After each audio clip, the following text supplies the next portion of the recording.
Welcome to Grant or Deny, a government contract claims talk show that breaks down legal arguments and predicts, based on the record, whether the board will grant or deny the appeal. My name is Kelsi Pilcher, counsel at Whiteford, Taylor and Preston's Government Contracts Group, and joining me today is Zach Jacobson, an associate at Seyfarth Shaw's Government Contracts section. Thank you so much for joining me today. Thank you for having me. I'm glad to be here and excited to jump into these claims. Yes.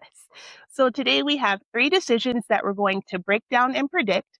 So let's go ahead and get started. Our first one is Peanut Wagon Incorporated versus the United States and the U.S. Court of Federal Claims. Before we kind of dive into the facts and predictions, I want us to share a noteworthy opening line of this decision where the judge said, "Sometimes contracts do not play out like the parties hoped." And so he further notes that in an earlier decision, the court determined that many of the plaintiff's costs were actually not recoverable under the contract, but because the government didn't dispute those amounts, the court didn't dismiss the claims. So the judge kind of gives us a really good practice reminder that when a contract starts to go awry, which sometimes it does, parties should definitely not assume that the court is going to sort out every cost category on its own. Parties really need to clarify what is and what is not in dispute. And many of the claims here ended up surviving, not because the court thought that they were winners, but simply because the government didn't dispute them. So let's dive a bit deeper, and I want to get your predictions. So here, Peanut Wagon Incorporated operates the Cliff House restaurant, and the claim alleges damages for the cost of installing a new HVAC.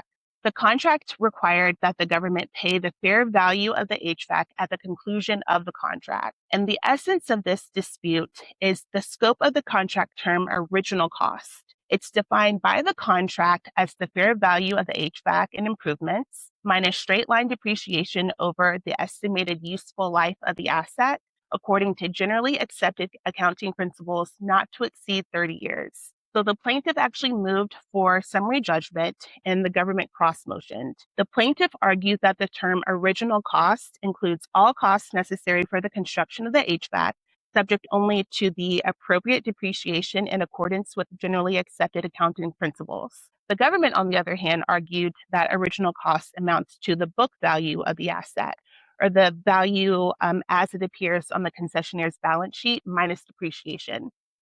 The court ended up determining that there wasn't any ambiguity in the term. And so with that being said, what do you think, Zach? Will the court grant or deny the plaintiff's motion for summary judgment? Well, my first impression is deny. Once the court decided that original cost was unambiguous, Peanut Wagon's broader recovery was in real trouble. The key point to me is that GAAP is not just doing work on the depreciation side of the equation. It's also helping define what counted as an original cost in the first place. And the court treated that as historic cost or capitalized book value, not every dollar somehow associated with the HVAC project. That is why the other cost buckets mostly fell away. General and administrative costs and accounting costs were treated as indirect expenses, not capitalized asset costs. Legal costs were also outside the scope, in part because Peanut Wagon had not included them in the annual financial statement in the promissory interest claim, and then did not answer the government's arguments on reply. And entrepreneurial incentive also failed, mainly because Peanut Wagon was relying on extrinsic evidence. So once the court found that the contract language was unambiguous, that path basically closed. So for me, the practical takeaway is pretty simple. If the parties want recovery broader than capitalized balance sheet costs, the contract needs to say that clearly. Otherwise, a court is likely to read a GAAP-based valuation clause as limited to capitalizable. Okay, well, I appreciate your analysis, and you are correct. The court denied the plaintiff's motion for summary judgment because there wasn't any ambiguity in the term. The court found for the plaintiff. There does, however, appear to be a silver lining in terms of financing costs that the plaintiff sought to recover, and that's only because the government ended up conceding on entitlement, but argued that the recoverable amount should be kind of determined through the discovery process. Yeah, that's right. And that is the narrow opening that was left in this case. The court shut down the broader theory, but the financing costs were different because the government acknowledged there may be some recoverable amount out there, but that would be subject to factual development. So the bigger valuation theory lost, but every category was not dead. Yes. And just as the judge said, sometimes contracts do not play out like the parties hoped, but at least in this case, both left with some type of a win. All right, so let's move on to our second appeal, Meltec Corporation Incorporated, and this one is an ASBCA appeal against the U.S. Army Corps of Engineers. So here are the facts. The award is for a firm fixed price task order for Meltec to renovate, design, and construct a building at Fort Meade. Fort Meade initially was an open base where only a valid ID was needed to enter. But Fort Meade Security later changed that access policy and required passes and permits for anyone who didn't have a DoD ID card. Zach, based on your initial impression, will the board grant or deny Meltec's claim for costs incurred during an 87-day delay caused by changed conditions associated with security policies and base? My first impression is deny. This looks like a sovereign acts case, but it's not only a sovereign acts case. It's also a proof case. On the sovereign acts side, the board viewed the Fort Meade access changes as installation-wide security measures adopted for a broader government purpose, not as a contract-specific directive aimed at Meltec. So that really cut off Meltec's monetary claim. But even beyond that, Meltec still had to prove that the delay it wanted relief for was actually government caused. And that is where the claim really unraveled. The board focused on weak documentation, poor cost separation, and evidence that many of the access problems actually stem from Meltec's own submissions and coordination and tracking failures. So even if time might have been theoretically available to Meltec, the record just was not there. You are correct. The court did deny the claim, but one point that I want us to talk about a little bit more, Meltec ended up admitting that it fully understood that this delay was not the Army Corps of Engineers' fault, but rather an unforeseen change out of the hands of both the client and the contractor. Do you think that statement like that ended up diminishing the argument? Yes, I think it did. Not necessarily in the sense that that statement like that would destroy every possible request you could make for time, but it definitely made it harder to later pivot to a compensable delay change theory against USACE. If the contractor is contemporaneously saying in substance, well, this isn't really USACE's fault, that supports the idea that the real driver here was an installation level security decision rather than an agency misconduct or contract administration error.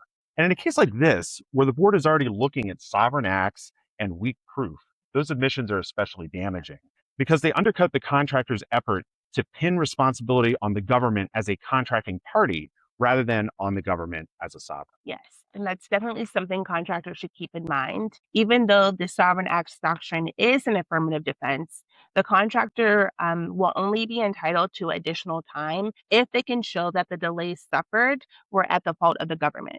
So as a practice tip, contractors should really build a record of concrete facts to identify the source of every delay. Exactly. And that is really the contractor's lesson here. Even when money is off the table, time still may be recoverable, but only if the contractor builds a disciplined record through daily reports, schedules, correspondence, and a clean explanation separating government-caused impacts from contractor-caused inefficiencies. Meltec is a good reminder that bad record keeping can sink even a potentially sympathetic delay theory. And 87 days is definitely sympathetic. All right, so now we are on to our final decision, which is from the GAO. And yes, GAO handles more than just bid protests.